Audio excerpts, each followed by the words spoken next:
Vamos lá, agora é hora de entrevista ao vivo para você que nos acompanha nessa sexta-feira. Gente, em prisão domiciliar há pouco mais de um ano, o ex-presidente da Câmara, Eduardo Cunha, foi protagonista, no impeachment de Dilma Rousseff. Esse tempo afastado da política, ele usou para contar em livro os bastidores do processo que levou à queda da presidente. Tchau, querida, o diário do impeachment foi escrito a 4 mãos. As de Cunha, claro, e as da filha dele, a publicitária Daniele Cunha. O lançamento oficial, inclusive, é no fim de semana. E é com ela, com a Daniele, que a gente conversa agora. Daniele, boa noite, bem-vinda ao Expresso CNN. Mona Lisa falando, você me ouve bem? Boa noite, Mona Lisa, escuto perfeitamente.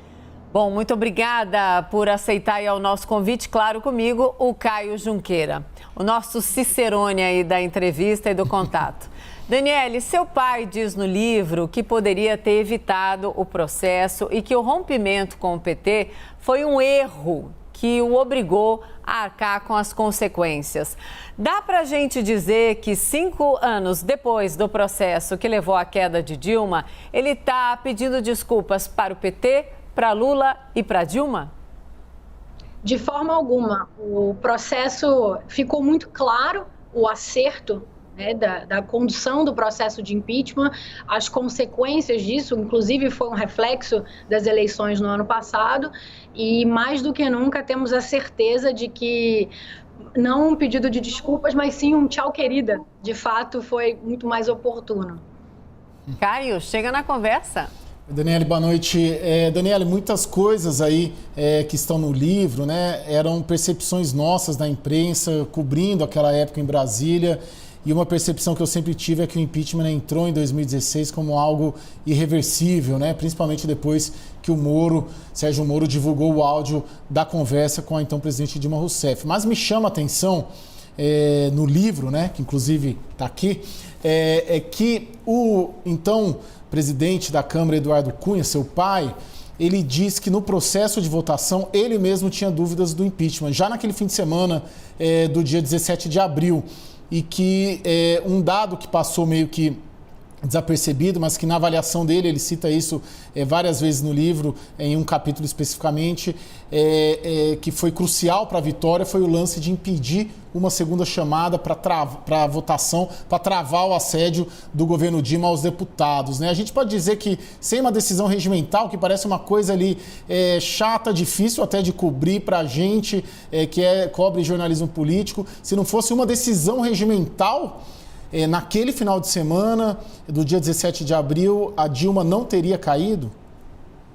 Olha, é muito difícil dizer que necessariamente pela decisão regimental ela não teria caído, mas de fato teria tumultuado bastante o processo, porque a questão da segunda chamada foi uma decisão que ele tomou sozinho na véspera da sessão, na véspera do domingo 17, e não anunciou. E por que isso aconteceu? Escutando o relato de muitos deputados, ele pôde ter acesso à informação de que o governo estava oferecendo e pedindo que os deputados, se quisessem votar a favor do impeachment, que assim o fizessem na segunda chamada. Então, entendendo isso, e também tem sempre claro o fato da tendência, um deputado escutando, podendo acompanhar o outro, isso poderia arriscar o processo, sim.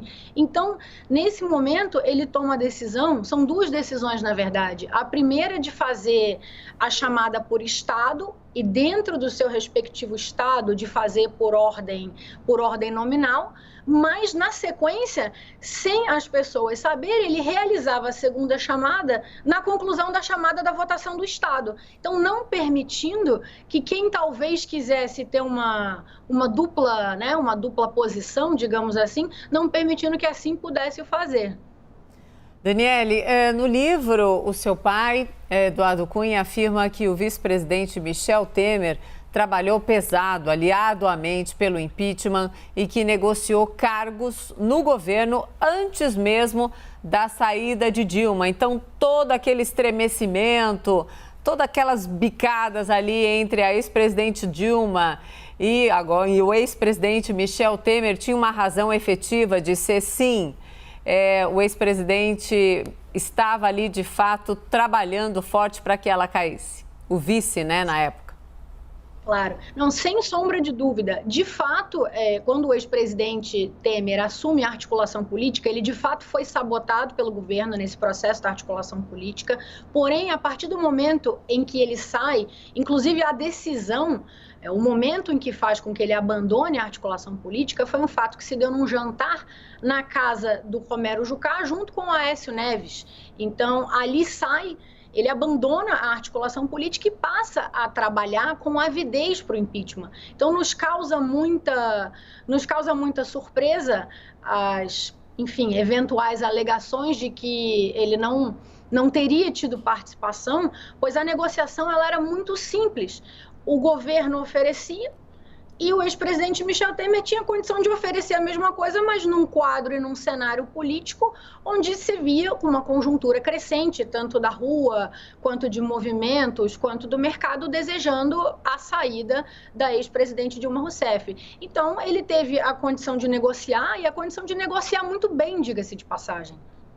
Sim, ele é um negociador muito habilidoso, até hoje, inclusive em questões muito sensíveis. Caio.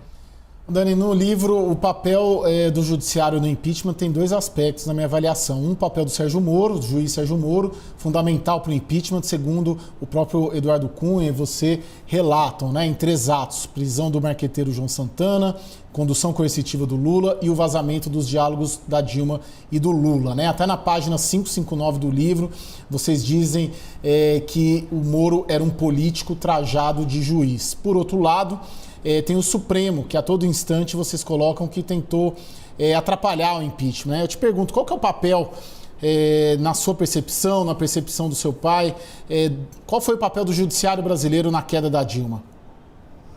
O ex-ministro e ex-juiz Sérgio Moro, sem sombra de dúvida, naquele momento, ele teve um papel fundamental e absolutamente premeditado, tanto que na véspera das movimentações, dos protestos de março, ele, se a gente analisar bem, a data do vazamento do grampo ilegal, ela foi bem calculada e a consequência foi até o protagonismo que ele acabou adotando durante as manifestações, acabou se tornando quase que o herói e o protagonista ali. Na parte do judiciário e, sobretudo, na atuação do Supremo Tribunal Federal, lógico que não pode se dizer, no fim das contas, o impeachment passou, o rito foi de fato consolidado. Porém, houveram dificuldades e houveram 3 momentos em que o rito foi de fato suspenso. Então, no começo, quando instaura-se a questão de ordem para entender, né, para estabelecer o rito, ele é suspenso ali porque qual era a estratégia? A estratégia era que o meu pai ele negasse, isso estratégia combinada com a oposição, que ele negasse a instauração do processo e o processo fosse depois questionado e colocado, submetido ao plenário. Então, essa questão de ordem, quando ela é colocada, ela foi questionada, acarreta na suspensão do rito, e com 2 liminares, uma do ministro Fachin e a outra da ministra Rosa Weber, perdão. Na sequência, passa um largo período de tempo, o que, diga-se de passagem, até temporalmente falando, foi talvez um dos maiores erros do governo, porque naquele momento eles teriam tido a condição de talvez reverterem a situação. Só que o timing em que leva-se para se decidir, estabelecer a validade do rito, que suspende a possibilidade de que o plenário possa decidir, outorgue, né, o poder simplesmente, única e exclusivamente ao presidente da Câmara, isso acaba gerando um segundo momento. A partir daí, sequencialmente, existe a instauração das comissões especiais, mais adiante, claro, mas a instauração, também questionada no Supremo, também invalidada e, mais uma vez, o processo suspenso pela Suprema Corte, não permitindo que se pudesse ter uma comissão avulsa, prática sempre adotada no Legislativo e em N outras, em todas as comissões. Então, isso inclusive gera uma outra grande surpresa.